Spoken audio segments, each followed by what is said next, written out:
10 years ago, I was a different person, married to my soulmate, Sarah, with dreams of a bright future. I was grinding away at work, but life felt fulfilling, or so I believed. Our marriage seemed unbreakable. I thought we were partners, crafting a shared life. But one evening, everything collapsed. Sarah said she was heading out for drinks with friends, a routine she'd mentioned countless times.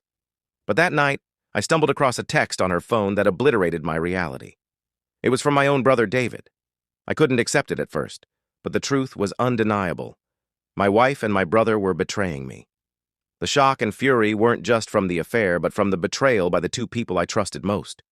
The pain was excruciating, and the worst part was my family's reaction when I confronted them. They chose her side. They picked her over me, their own kin. I was branded the outcast, the one who was too emotional or blowing things out of proportion. Worse still, my family left me with nothing. They took the house, our savings, everything. Even my friends abandoned me. I was alone, without a home or support. But that wasn't the end. It was only the start. The years that followed were the darkest of my life. Broken, homeless, and forsaken by those who should have stood by me, I struggled to survive. I bounced between cheap motels, crashed on acquaintances' sofas, and took whatever work I could find to scrape by. I didn't know if I'd make it. But something deep inside refused to let me quit. I channeled the pain into determination. I devoured books on business, finance, and personal growth, anything to claw my way back. Slowly, I rebuilt myself. With the little I had left, I launched a small construction company. Through years of relentless effort, it grew.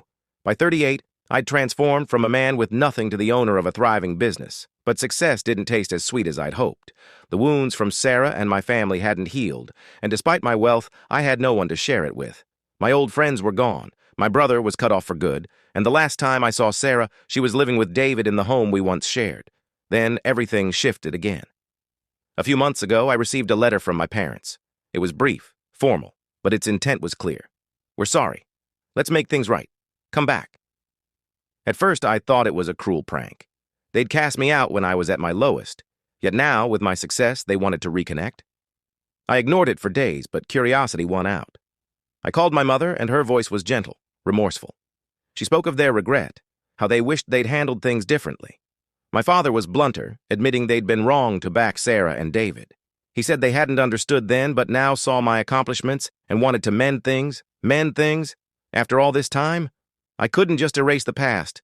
They'd deserted me when I needed them most, and now they expected forgiveness because I'd made something of myself. Then my mother mentioned David. He was struggling. His marriage was crumbling, his career in shambles, and he wanted to reconcile. Sarah, too, had been through failed relationships and was reaching out, claiming she'd changed. After all their betrayal, they thought a few apologies could erase years of pain. I'd built a successful company, found stability, and had a wonderful new partner who stood by me through everything. But this sudden return of my family left me torn. Did I owe them a second chance? Should I forgive them? Or was it better to move forward and keep them at a distance? This wasn't just about family re-entering my life. It was a test of whether I could let go of the past or if I'd repeat old mistakes. The drama was reigniting. But this time, I wasn't the broken man they'd left behind. I was someone who'd learned to stand tall, and I wasn't about to let them waltz back in just because of my wealth. It was time to face them. My parents wouldn't slide back into my life so easily, not after their actions. When they showed up at my office, uninvited, hoping to pick up where we left off, I was prepared. I'd make them understand the devastation they'd caused and how their betrayal shaped who I'd become. They arrived without warning. My mother, once so warm, now seemed desperate, her eyes heavy with guilt. My father, as stoic as ever, carried a faint trace of shame. They stood in the waiting area, expecting me to greet them.